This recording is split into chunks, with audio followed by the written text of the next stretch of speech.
آئیے اپنا محاسبہ کیجیے۔ بہت ہی افسوس کا مقام ہے کہ دنیا کے معاملے میں احتیاط اور سمجھداری سے کام لینے والے لوگ ساری جہالت دین کے معاملے میں ہی کیوں دکھاتے ہیں۔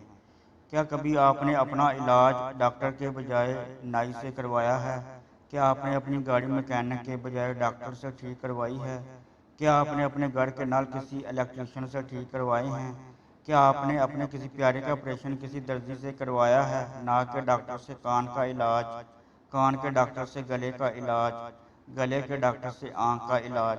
اگر یہ سب کچھ آپ نے کبھی نہیں کیا اور نہ ہی ایسا کرنے کا سوچ سکتے ہیں تو ایک لمحہ کے لیے سوچیں تو صحیح، کیا کیا کسی مراسی، کسی بے غیرت، کسی مسخرے، کسی ناچنے والے سے دین کیوں سیکھنے بیٹھ جاتے ہیں؟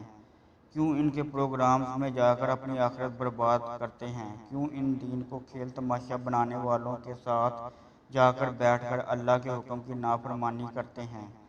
حالانکہ ان بیہودہ بکواس کرنے والوں سے علیحدہ ہو جانے کا حکم دیا گیا کہ جب تک یہ اپنی بیہودہ بکواس اور ضلالت سے باز نہ آ جائیں۔ آج اگر آپ کو اپنے کیے پر ذرا برابر بھی ندامت ہو رہی ہے تو آئیے رب جل جلالہ کے حضور توبہ کیجیے، اللہ کو راضی کیجیے، گناہوں پر نادم ہو کر رو رو کر گڑ گڑا کر رب کو منائیے، ان دین کے دشمنوں سے اللہ کی رضا کے لیے نفرت کیجیے۔